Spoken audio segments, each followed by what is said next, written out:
এই যে তেলাপোকা, এদিকে আসেন। ফ্রিজের এইটা কিন্তু একেবারে অমার্জনীয়। তেলাপোকা কেন আপনার ফ্রিজে? আপনি প্রত্যেকটার গায়ে দিচ্ছেন না 3 ডিসেম্বর উৎপাদন, মেয়াদ কবে? 5 ডিসেম্বর শেষ। এত মিষ্টি কি আসলে আজকে আসছে কিনা? এই মিষ্টিগুলো মূলত রাইতে আসছে, সকালে তো থাকে না, সকালে মিষ্টি আসে 9টা 9:30টার দিকে। হ্যাঁ, এই মিষ্টিগুলো রাইতে আসে। তাহলে কাগজটা দেখান। কেন এসপি ব্রেড 3টা আসছে 225 টাকা করে? হ্যাঁ আচ্ছা ঠিক আছে। প্লেন কেক আসছে আপনার 2টা। প্লেন কেক কোথায়? 2টা আসছে দেখি। ফ্রুট কেক হচ্ছে 2টা।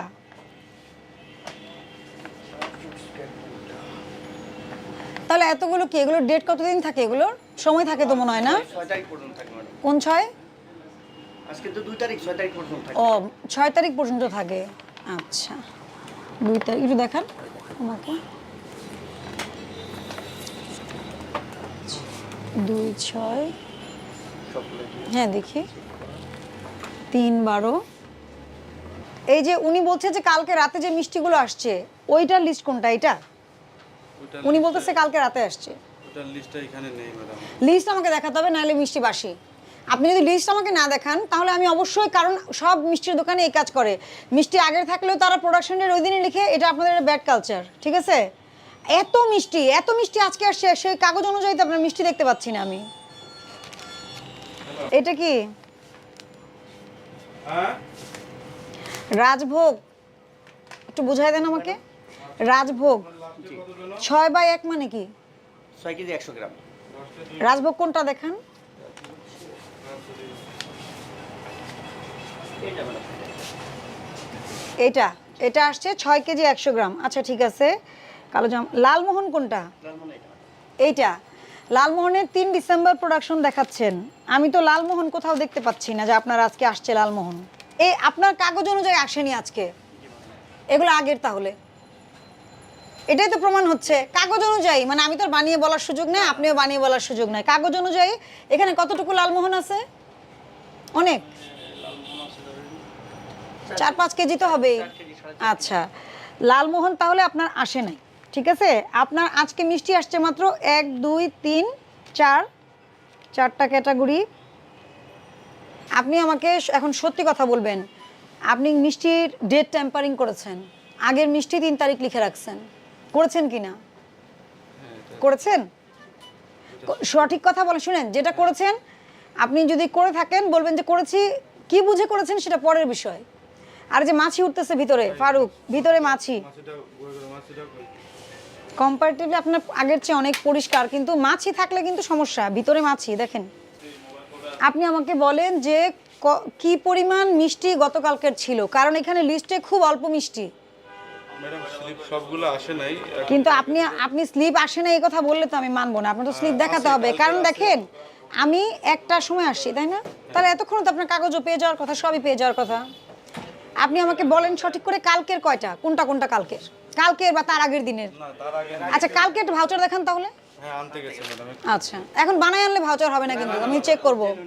আচ্ছা তাহলে এই কালকের কতগুলো আইটেম আছে এখানে বলেন। অনেকগুলো, হয়তো 4-5টা 5-6টা হবে এরকম। 6টা। আপনার ভাষ্য মতো 6 রকমের মিষ্টি কালকের ছিল। আচ্ছা এটা কেন করা যাবে না? কালকের মিষ্টির প্রোডাকশন ডেট কত ছিল? 2 তারিখ। তাহলে 2 তারিখ হলে মেয়াদ থাকবে কয়দিন? 2 দিন। 3 4 তারিখে শেষ হয়ে যাবে, তাই না? আর এইটাকে যখন আপনি টেম্পারিং করে প্রতিদিনই প্রোডাকশন ডেট আবার অ্যাড করবেন, তখন কি এটার মেয়াদটা বেড়ে যাচ্ছে? এটা তো সঠিক কাজ না। আসলে তো মেয়াদটা ঠিক ওরকম থাকবে না, তখন তো মিষ্টিটা খেলে নষ্ট হয়ে যাবে। ভিতরে খেলে উপর থেকে তো সুন্দরই দেখা যায়, আপনি নিজেও বুঝবেন না, যে কিনে নিয়ে গিয়ে খাবে সে বুঝবে যে এটা বাসি মিষ্টি। আমার কথা, আপনি ওয়েল ফুড বা আরও যারা বড় বড় প্রতিষ্ঠান আছে দেখবেন, ওরা কিন্তু ডেট কালকের মিষ্টি হলে কালকের ডেটই রাখে। আমি দেখেছি, নিজে দেখেছি, কালকের মিষ্টি হলে কালকের ডেট রাখে, আজকের হলে আজকের ডেট রাখে। না না, এইটা আপনি এত বড় ব্যবসায়, আপনার 40টা আউটলেট সারা ঢাকা শহরে নাকি সারা বাংলাদেশ? না আমাদের ঢাকাতে নেই, আমাদের 40টা আউটলেট, যার এত সুন্দর করে সাজাইছেন, এত মানে আপনাদের বিজনেস এত বড়, আপনি যদি এটা বলেন যে জানেন না এটা হবে না, এটা কি খুবই অনুচিত কাজ।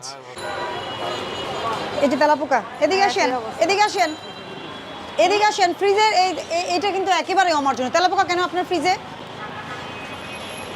জীবিত তেলাপোকা কেন আপনার ফ্রিজে? আপনারা কাজ করেন ওনার সাথে। এটা কিন্তু খুবই অমার্জনীয়। আপনি ডেট টেম্পারিং করেছেন দেখি একটা আপনি বিষয়, আবার আপনার ফ্রিজে এই মিষ্টি রাখার ফ্রিজে তেলাপোকা,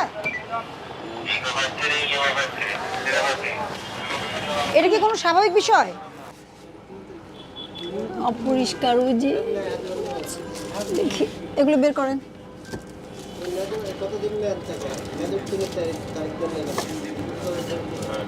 ওগুলো পরিষ্কার করেন না কখনো? পরিষ্কার করলে তেলাপোকা থাকে? উপরের থেকে আপনার না, শুনেন করতেছে তো একটু আমার কথা বোঝেন। পানি আসছে।